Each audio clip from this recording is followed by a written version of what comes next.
За энэ сар бид Дензел Вашингтоны хамгийн шилдэг 4 киног тайлбарлах болно. Хамгийн эхний кино бол 2007 онд нээлттэй хийсэн Америкэн гангстер гэх кино бөгөөд нийтдээ дэлхийд даяар 38 номинацид нэр дэвшиж 12 шагналын эзэн болсон Оскарын кино наадмаас 2 шагналыг авсан кино юм. За ингээд кинондоо орцгоё. Киноны эхэнд дээрэмчдийн бүлгээс нэг хүн ам гуйж байхад нь шатааж буй зураглалаар кино эхэлдэг. Энэ явдлын дараа бүлгийн толгойлогч Бампи ядуу хүмүүст хоол хүнс хандив тарааж байх бөгөөд түүний баруун гар болох манай Дензел ах түүн рүү ширтэж зогсно. Бампи тэр хоёр буу халан гудамжаар алхахдаа улс орны эдийн засгийн огцом өөрчлөлтийн талаар гомдлож эхэлнэ. Тэрээр хэлэхдээ эдийн засаг хэд том болсон, шинэ гарц олох арга алга хэмээн ярьж байх үедээ дэлгүүрт ороход том босс Бампийн зүрхний шигдээсээр унах үеэр Дензел дэлгүүрийн эзнээс түргэн дуудахыг шаардахад хинч тусалдаггүй. Ингээд бүлгийн том босс нас барж түүний оршуулгад олон тооны дээрэмчид нэр хүндтэй хүмүүс цугладаг. Мэдээгээр ярихдаа иргэд бол баатар гэж магтаж байгаа бол харин засгийн газрын хувьд гэмт хэрэгтэн байсан гэж ярьцгаана. Том босс нь 62 настайдаа өд болж харин тэрээр 40 жил хаарлмын иргэдийн хувьд баатар мэтэл амьдарч иржээ. Оршуулгын танхимд ирсэн зочид гашуудхаасаа урьдчилж танилцах үдэшлэгт ирсэн юм шиг лашиг хонжоо хайж нэгэнтэйгээ холбоо сүлбээ тогтоох гэж үзнэ. Тэдний нэг болох тангоо гихч үлбийсэн нөхөр бүр манай Дензел ахыг үйлчлэгч мэтээр л хандаж асаагуур авчир гэж зархад манай ахч үл тоодог. Гэтэл нэг эр түүнд ойртож эмгэн л илэрхийлээд босс чинь нас барсан ч гэсэн чамд хэрэгтэй бүхнээр чинь би дэмжин шүү гэж урам өгдөг. Дараагийн хэсэгт мөрдөгчийн дүрс рүү шилжинэ. Тэрээр хуйлч болох хүсэлтэй мөрдөгч бөгөөд нэгэн хар тамхины хэргийг мөрдөгтөө нилээд их мөнгөтэй ачааны машин олдог. Хамтрагч нөхөр нь мөнгийг өөрсдөө авах санал тавьдагч шударга мөрдөгч бүх мөнгийг дээд удирдлагадаа хүлээлгэн өгснөөр хамт ажиллагчдынхаа гайхшрлыг төрүүлдэг. Дензел ах маань хамгийн анхны ажлаараа Таиландын армид ажилдаг үеэлтэйгээ холбоо тогтоон хамтарч ажиллахаар хагас сая доллар банкнаас гарган авч аялалдаа гардаг. Харин энэ үед манай шударга мөрдөгчийн эхнэр хүүгээ авч явснаар гэр бүлээ салгуулахаар болдог. За ингээд мөрдөгч маань хуйлчийн шалгалтаач бэлдэж эхэлдэг. Бангкок хотод Дензел үеэлтэйгээ уулзаж орон нутгийн нийлүүлэгчтэй тохиролцсон. Хэдийгээр үйл нь олон их үүсвэрээс аваарай гэж зөвлөдөгч Дензел шууд гол их үүсвэрээс нь авахыг илүүд үзэж хар тамхины хамгийн том үйлдвэрлэгч босстой нь түүний ширэнгэн ой нуувчинд нь уулзна. Таиланд босс ихэндээ Дензел ахад итгэхгүй байсан ч түүний шийдэмгий байдлыг хараад хамтрахыг зөвшөөрнө. Ингээд үйлдвэрлэл эхэлж бараа тээвэрлэлтийг үеэл нь хариуцна.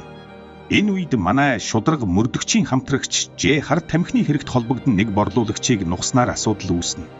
Мөрдөгч маань түүнийг олон нийтэд ил гаргаагүй ч харин хэргийг нь нуун дарагдуулахыг хүссэнгүй. Харин Дензел ах маань амжилттай ачаагаа авч шинжээч нь 100% цэвэр бараа гэдгийг баталгаажуулсны дараа хотынхоо бүх дүүрэгт бараагаа түгээж эхэлнэ.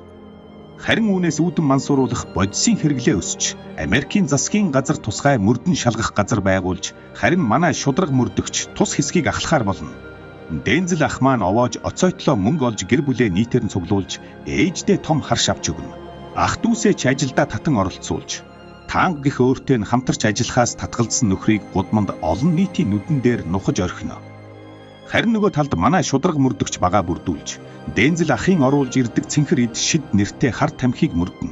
Дензел ах маань Пуэрто Рикогийн гоо бүсгүйтэй танилцсан түүнд анхны харцаар дурлаж ээждээ ч танилцуулаад авна.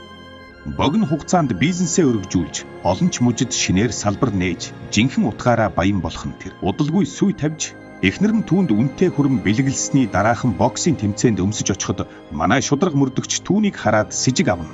Мөрдөгчд араас нь мушгиж эхэлснийг анзаарч үнэтэй хүрмээ шатааж нам гүн байхыг хичээсэн ч аль хэдийн хоцорчээ. Манай шударга мөрдөгч Дензелийн ах дүүгээр нь дамжуулан мөрдөн шалгаад эхэлжээ. Дараа нь Дензел ахыг хэсэг бүлэг нөхдүүд алахыг оролдоход өрсөлдөгч бүлгээ байх магадлалтай гэж сэжиглсэн ч тэрээр үл тоодог. Учир нь Америк улс Вьетнам улсаас цэргээ татна гэдэг мэдээ гарсан тул тэрээр барааныхаа татан авалтад санаа зовж эхэлдэг. Дензел Таиландад дахин очиж бараагаа тээвэрлэх шинэ арга зам хайдаг. Харин энэ үед манай шударга мөрдөгч Дензелийн нэг үеэлийг барьцаалж түүнд чагнах төхөөрөмж зүйлгэж бараа нь яаж ирэхийг тогтоож чаддаг. Эцэст нь манай шударга мөрдөгч болон түүний баг Дензел ахын агуулгыг дайран орж бөөм буудалцаан болж ах дүүс нь баригдаж Дензел ахыг сүмд мөргөл үйлдэж байхад нь баривчилдаг. Шүүх хуралдааны дараа Дензел ах маань мөрдөгчтэй уулзан тохиролцох гэж оролдсон ч бүтэлгүйтэн.